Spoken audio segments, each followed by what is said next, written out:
सुन रहे होंगे कि गैर सुरक्षा श्रेणी के लगभग 90,000 से, जो कि बहुत ही चिंता का विषय है।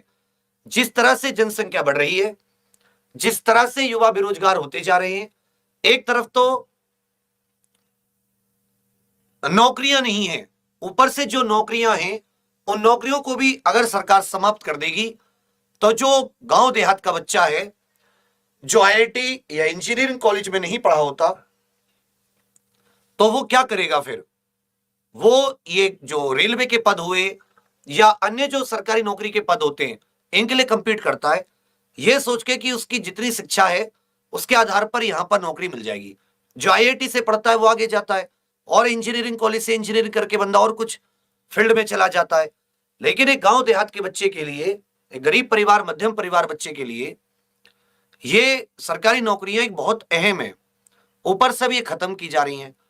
तो ये तो बहुत ही बड़ा सवाल है, बहुत ही ज्यादा मतलब चिंता की बात है। इसके लिए आप लोगों को आवाज उठानी चाहिए। ये नहीं कि भाई मेरी कोचिंग बंद हो जाएगी, मैं, मेरा क्या है, कोचिंग तो मैं किसी और चीज की करा लूंगा, मैं, मेरे में दम होना चाहिए।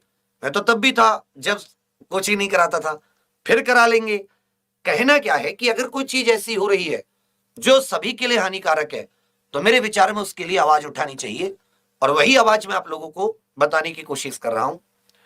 तो जितने भी आप सभी हैं, इसको जिस भी माध्यम से, ट्विटर आदि के माध्यम से, प्रधानमंत्री जी को पत्र लिखकर या प्रधानमंत्री जी को शिकायत भेजकर, आप जहां भी अपनी इस बात को रख पाए, आप बहुत ही प्रभावी तरीके से, शांतिपूर्ण, संवैधानिक तरीके से इस बात को आगे बढ़ाइए। अन्यथा ऐसे ऐसे सभी कैटेगरी से हटाकर बहुत ज्यादा मुश्किल आ जाने वाली है। और अभी समय है, चुनाव 2024 के अगले साल से ही स्टार्ट हो जाते, देखा जाए तो उसकी तैयारी सरकार अभी से तैयारी शुरू कर दी है। तो कम से कम आप लोगों की बात को रखते हुए सरकार को समझ में आना चाहिए कि ये बहुत ही अहम चीज है।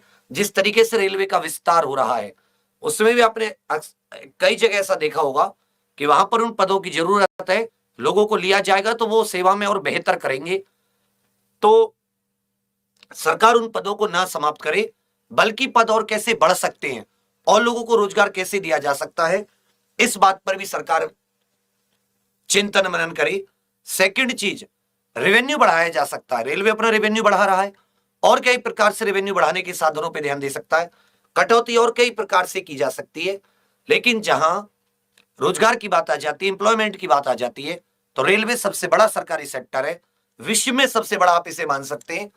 अगर हम मोटे तौर पर देखें कि जो बच्चों को एम्प्लॉयमेंट देता है, तो हमारा आप लोगों का सबका एक ये होना चाहिए, गवर्नमेंट से दरख्वास्त, गवर्नमेंट से थोड़ी सी, कि वो कम से कम ये जो पद खत्म किए जा रहे हैं ये ना करे। अब आ जाता है एनटीपीसी, सीबीटी2, लेवल 4, लेवल 6 आपका हो चुका है। लेवल 2, 3, 5 ये आपका अभी जून के 9-10 जून से आई थिंक प्रस्तावित है। तो ये जो 10-12 दिन है, ये आपकी तैयारी के बहुत अहम है। हम लोग भी करंट अफेयर और जीके, क्योंकि 50 नंबर का है, उससे जुड़ी कुछ बेस्ट सी कक्षाएं शुरू कर रहे हैं कल से या परसों से। आप उस पर एक बार ध्यान दीजिएगा, वो टाइम टेबल अपडेट हो जाएगा। अब आ जाती है ग्रुप